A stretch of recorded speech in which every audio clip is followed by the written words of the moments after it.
forcément surpris parce que on ne sait pas quel jour on crée quoi. Donc forcément, je ne m'attendais pas à ce qu'il se passe quelque chose aujourd'hui. On a commencé par avoir une première solution lorsque le chef de l'État a créé l'Office national des infrastructures sportives. Je crois que c'est comme ça que ça s'appelait. Puis, ce qui était une très très bonne idée, une très bonne chose. Et aujourd'hui, il y a cette nomination. Je dois avouer que, évidemment, je ne connais pas le contenu de la nomination parce que je n'étais pas à côté de la radio. Je n'ai pas suivi moi-même le texte. Je l'aurai forcément pour savoir qu'est-ce qu'il dit exactement, quels sont ceux qui ont été nommés. Parce que vous savez que les grandes choses ne se font pas seules. Donc je doute fort que j'ai été nommé tout seul. Il y a forcément une équipe et ce sera forcément un travail d'équipe. Mais je me dis que si je considère que me choisir est une bonne chose, celui qui a eu l'idée de me choisir, si c'est une bonne chose, a eu la bonne idée de choisir d'autres personnes qui sont de la même valeur. Donc je crois que je vais remercier le chef de l'État pour avoir fait cela, pour avoir, il y a longtemps déjà, pour avoir pensé aux infrastructures sportives. Il pense à beaucoup de choses, mais là on est dans ce domaine-là, aux infrastructures sportives. On en avait parlé depuis, je crois, 2004. 2004, la réhabilitation des infrastructures sportives s'était mise en marche. Il l'avait mise en marche. La construction de nouvelles infrastructures aussi. Et aujourd'hui, un office pour gérer tout ça, je pense qu'il y a une logique dans ces idées. Et je tiens, à titre personnel, donc pour ma nomination, à remercier le chef de l'État. Mais je sais, parce que d'autres personnes m'ont appelé. Alors, sais. Juste une question. Oui. Nomination tardive, mieux vaut tard ou jamais. Non, justement, j'allais y arriver. Cette histoire de nomination tardive n'est pas vraie. Ce n'est absolument pas vrai parce que c'est vrai que tout le monde ne peut pas voir, tout le monde n'a pas la finesse de voir des choses. Mais moi, je sais que le chef de l'État m'a souvent nommé, m'a même très régulièrement nommé, mais les autres n'ont jamais repris sa logique. Donc,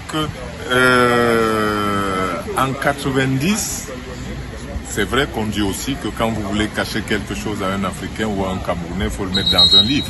J'ai écrit un livre qui relate des faits, on ne l'a pas lu, donc on ne sait pas. En 1990, alors que la délégation officielle camerounaise à la Coupe du Monde d'Italie, à travers le ministre, le président de la fédération, cette délégation m'a radié à vie de l'équipe nationale. Tout le monde a oublié parce que nous on croit que les mots n'ont pas d'importance ou n'ont pas de sens. J'étais radié à vie pendant la Coupe du Monde. Je ne suis resté que parce que j'avais certaines actions et que mes coéquipiers et moi nous étions solidaires. Donc nous n'avons pas obéi à la logique de cette radiation. Et à la fin de la Coupe du Monde, alors que je suis censé être radié, lorsque le chef de l'État reçoit la délégation, dans cette même délégation, il y a le ministre des Sports et le président de la Fédération, mais il y a aussi celui qui est radié. Et les gens n'ont pas remarqué que le chef de l'État n'avait pas avalé la radiation des officiels de la délégation, puisqu'il m'a accueilli à la présidence. Et que 1 ou 2 mois plus tard, ce ministre des Sports a été, je ne vais pas utiliser un terme brutal, mais il a été remplacé au gouvernement et personne n'a jamais remarqué qu'il n'y est jamais revenu. Le président de la Fédération camerounaise de football de l'époque, à l'époque on nommait le président de la Fédération, a été remplacé à la tête de la Fédération. Et sans que la Fédération ne prenne le temps ou la précaution de formaliser les choses, autant on m'avait radié sans aucune réunion et sans aucune séance de commission de discipline, autant j'ai réintégré l'équipe comme si la radiation n'avait non plus jamais existé. Et personne ne s'en est ému. personne ne s'est étonné que Bell a continué. Il était radié en 90, mais il jouait en équipe nationale en 91, en 92, jusqu'à la fin de sa carrière en 94. On n'a pas vu ça. Puis, je vais vous donner un autre exemple encore de l'intervention du chef de l'État. C'est que en 2004, il y a des élections à la Fédération camerounaise de football et il se passe beaucoup de choses. Je ne vais pas rentrer dans les détails, mais ce que tout le monde a entendu publiquement, c'est que le vendredi, qui devait être, je crois, le 17 avril 2004, le chef de l'État est intervenu pour interrompre les élections à la Fédération camerounaise de football, alors que vous pouvez imaginer, si on était vendredi, ça veut dire que l'élection de samedi était dans la poche. On savait qui allait être réélu. Il a interrompu cette élection et a mis en place une commission de relecture des textes de la FECAFOOT.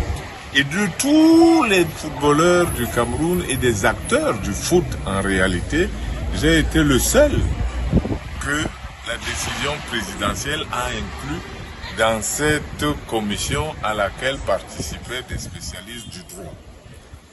Donc voilà une autre nomination qui est passée inaperçue pour le plus grand nombre.